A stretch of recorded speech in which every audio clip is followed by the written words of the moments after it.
नमस्कार बच्चों, हमने पिछली क्लास में मेंडल के नियमों के बारे में जाना था। तो उसमें हमने सबसे पहले बताया था कि मेंडल ने कितने नियम दिए थे। 3 नियम दिए थे, प्रभाविता का नियम, पृथक्करण का नियम और स्वतंत्र अपव्यय का नियम। फिर जिसमें हमने पिछली क्लास में प्रभाविता का नियम पढ़ लिया था। उसके बाद हम दूसरे पढ़ते हैं, कौन सा, पृथक्करण या युग्मकों की शुद्धता का नियम। देखो इस नियम में क्या बताया गया कि इस नियम के अनुसार जब F1 पीढ़ी की संतति या संकर से युग्मक बनते समय, संतति या संकर से युग्मक बनते समय दोनों युग्म विकल्पी एक दूसरे से क्या हो जाते हैं, पृथक। इसीलिए इसे पृथक्करण का या विसंयोजन का नियम कहते हैं। तथा प्रत्येक लक्षण के लिए, यानी प्रत्येक युग्मक में एक लक्षण के लिए एक युग्म विकल्पी पाया जाता है, इसीलिए इसे युग्मकों की शुद्धता का नियम भी कहते हैं। एक बार देखो क्या इसमें इस नियम में क्या बताया गया कि इस नियम के अनुसार जब F1 पीढ़ी के संकर होते हैं ना, F1 पीढ़ी के संकर से युग्मक बनते समय दोनों युग्म विकल्पी एक दूसरे से पृथक होकर या अलग अलग हो जाते हैं, इसीलिए इसे क्या बोलते हैं, पृथक्करण का या विसंयोजन का नियम कहते हैं। इसके अलावा इसे युग्मक की शुद्धता का नियम भी क्यों कहते हैं, क्योंकि प्रत्येक युग्मक में एक लक्षण के लिए एक युग्म विकल्पी पाया जाता है, इसीलिए इसे युग्मकों की शुद्धता का नियम भी कहते हैं। देखो जब F1 पीढ़ी के संकरों में संकरण कराया गया,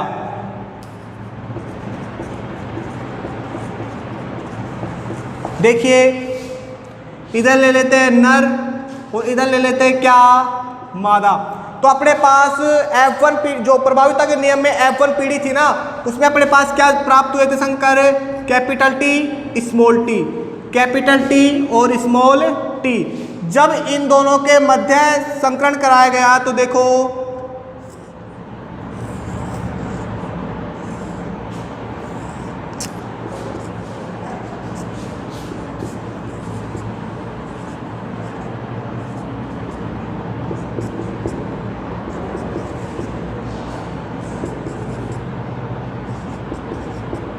ठीक है। अब इसमें देखो अपने पास लक्षण प्रारूप क्या प्राप्त हुआ, मतलब लक्षण प्रारूप का मतलब जान गए आप कि मतलब सजीव की बाह्य रूप से, मतलब हम बाहर से देखकर पता लगा ले कि यह पादप लंबा है या बौना है। अब आपको देखो यहाँ देखो ये कैपिटल टी क्या है, कैपिटल टी क्या है, यहाँ पे प्रभावी लक्षण है ना, तो यहाँ भी कैपिटल टी, यहाँ भी कैपिटल टी और यहाँ भी कैपिटल टी। तो 3 पादप कैसे हो गए, लंबे। कैसे हो गए, लंबे, जबकि एक कैसा हो गया, बोना। इसीलिए लक्षण प्रारूप कैसा प्राप्त हुआ अपन को, 3:1। इसके अलावा बात करें जीन प्रारूप की, भाई ये तो शुद्ध लंबा हो गया, ये दोनों कैसे हो गए, संकर लंबे, और ये कैसा हो गया, शुद्ध बोना। इसीलिए इसमें ये क्या प्राप्त हुआ अपने पास, 1:2:1। ठीक है, ये अपने पास कौन सा नियम था, पृथक्करण या युग्मकों की शुद्धता का नियम। देख लो एक बार, ठीक है। इससे आगे चलते हैं अपन, इसी एक संकर संकरण पर आधारित अपने पास कुछ टेस्ट या अपन बोल सकते हैं उसको संकर पूर्वज, या इसे बोलते हैं अपने पास पश्च संकरण, ठीक है, जिसे इंग्लिश में बोलेंगे क्या, बैक क्रॉस। देखो इससे पहले शब्दावली में अपन ने पढ़ा था कि जब F1 पीढ़ी की संतति का संकरण उसके कोई से भी एक जनक के साथ करवाया जाता है, वो क्या कहलाती है अपने पास, संकर पूर्व संकरण, या क्या कहलाता है, पश्च संकरण कहलाता है। यह कितने प्रकार का होता है, यह 2 प्रकार का होता है। एक तो होता है कौन सा, बाह्य संकरण, जिसे बोलते हैं क्या, आउट क्रॉस, ठीक है। दूसरा होता है अपने पास क्या, परीक्षण संकरण, जिसे अपन बोलते हैं क्या, टेस्ट क्रॉस। ठीक है। संकर पूर्व संकरण कितने प्रकार का हो गया, 2 प्रकार का, बाह्य संकरण और परीक्षण संकरण, जिसमें अपन पहला पढ़ते हैं कौन सा, बाह्य संकरण। देखो संकर पूर्व संकरण में तो कोई से भी जनक के साथ करवा सकते हैं, प्रभावी या अप्रभावी। तो यह कितने प्रकार का है, 2 प्रकार का। बाह्य संकरण में देखो क्या होता है कि जब F1 पीढ़ी की संतति का संकरण उसके प्रभावी जनक के साथ, कैसे जनक के साथ, प्रभावी जनक के साथ कराया जाता है, तो इस प्रकार का संकरण किसे क्या कहलाता है, बाह्य संकरण। जैसे देखो इधर मान लेते हैं क्या, संकर लंबे प्राप्त हुए थे ना अपन को F1 पीढ़ी में, जिसे अपन लिख रहे थे कैपिटल T और स्मॉल t। इधर अपने पास क्या प्रभावी जनक कौन सा था, शुद्ध लंबे। कौन से थे, शुद्ध लंबे। ठीक है, कैपिटल T कैपिटल T। जब इन दोनों के मध्य क्रॉस करवाया गया तो देखो किस प्रकार वंशागति हुई।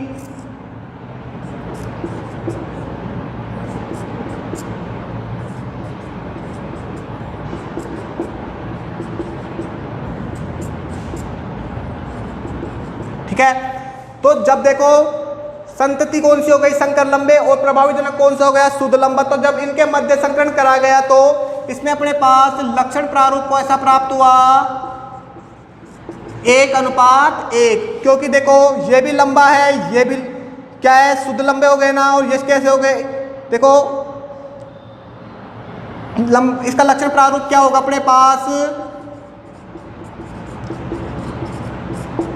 देखो ये लंबा है, ये लंबा है, और ये भी क्या है, लंबा।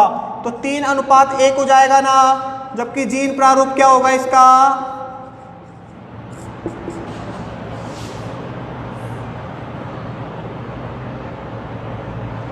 सॉरी, तो जीन प्रारूप देखो लक्षण प्रारूप भी इसका क्या होगा अपने पास 1:1, और जीन प्रारूप भी क्या होगा 1:1। ठीक है, ये अपने पास क्या था, बाह्य संकरण। इसके बाद बात करते हैं अपना दूसरा, परीक्षण संकरण, जिसे बोलते हैं क्या, टेस्ट क्रॉस। देखो इससे पहले बाह्य संकरण में हमने क्या किया था कि जब F1 पीढ़ी की संतति का क्रॉस किससे करवा रहे थे, संकरण किससे करवा रहे थे, प्रभावी जनक के साथ। इसमें किसके साथ करवाएंगे पर, अप्रभावी जनक के साथ। किसके साथ करवाएंगे, अप्रभावी जनक के साथ। तो कैसे क्या कहेंगे, ऐसा संकरण जिसमें F1 पीढ़ी की संतति का संकरण उसके अप्रभावी जनक के साथ कराया जाता है, वो क्या कहलाता है, परीक्षण संकरण। जैसे देखो संकर लंबे,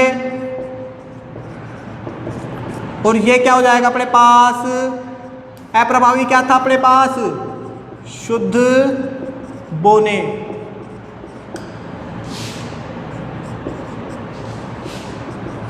ठीक है,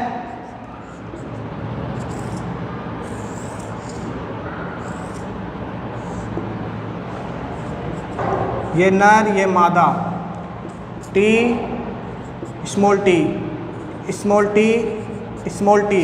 देखिए दिख नहीं रहा होगा तो मैं इधर लिख देता हूं,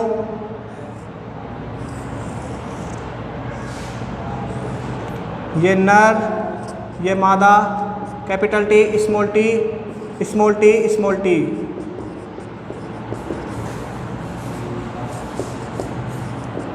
तो देखिए इसमें किस प्रकार हुई, तो इसमें जो लक्षण प्रारूप होगा वो कैसा होगा, देखो शुद्ध लंबा लंबा हो गया ना, 1:1। जीन प्रारूप कैसा होगा, 1:1। ठीक है, ये अपने पास कौन सा था, संकर पूर्व संकरण हो गया। अब इसके बाद अपन देखते हैं क्या, तीसरा नियम। अगला नियम देखते हैं,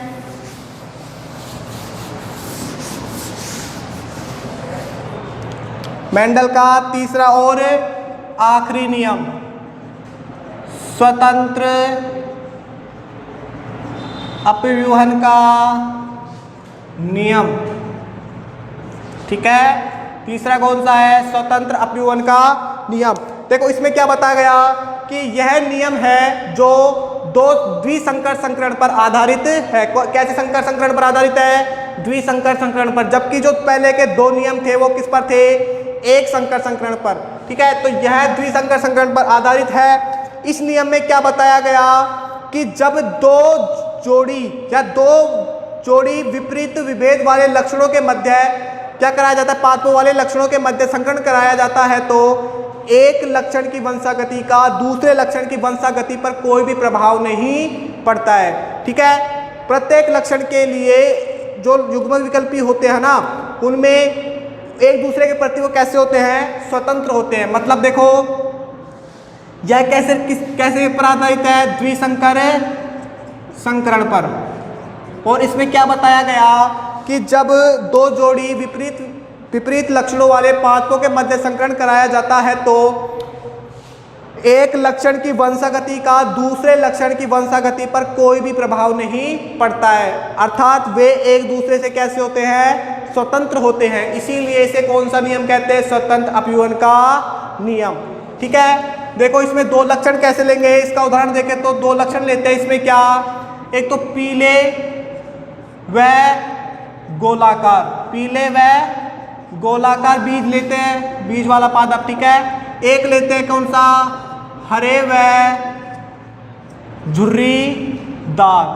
दो बीज कौन से हो गए? दो लक्षण कौन से हो गए भाई? देखो एक तो पीला लक्षण हो गया और एक कैसा हो गया? गोल। एक हरा हो गया और एक कैसा हो गया? झुर्रीदार।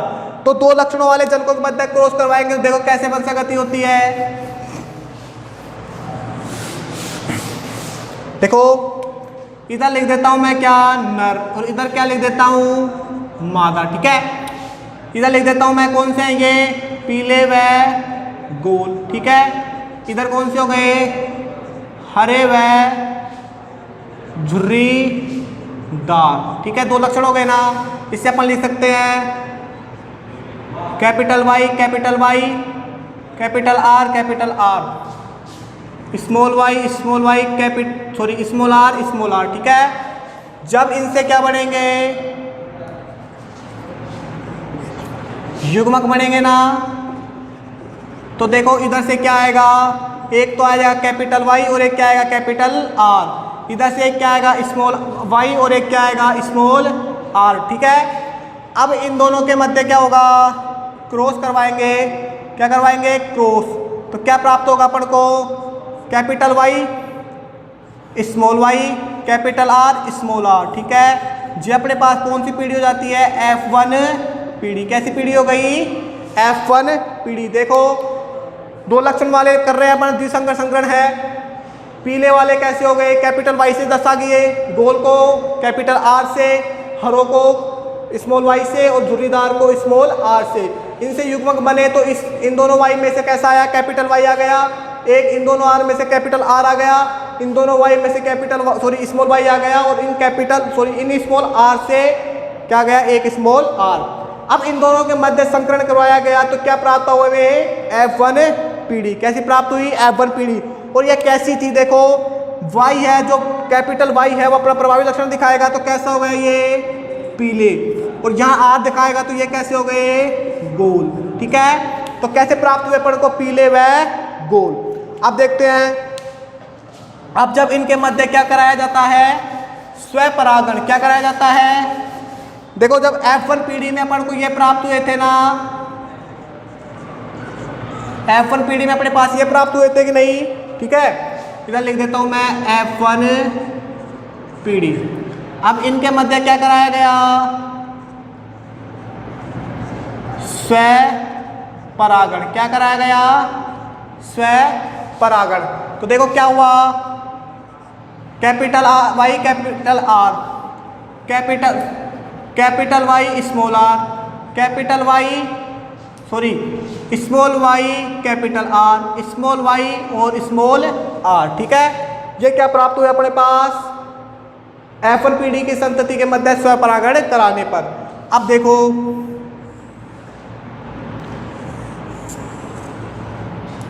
इसको इधर लिख देता हूँ मैं।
देखो, जब F1 पीढ़ी की संतति के मध्य क्या कराया गया? स्वयं परागण। तो देखिए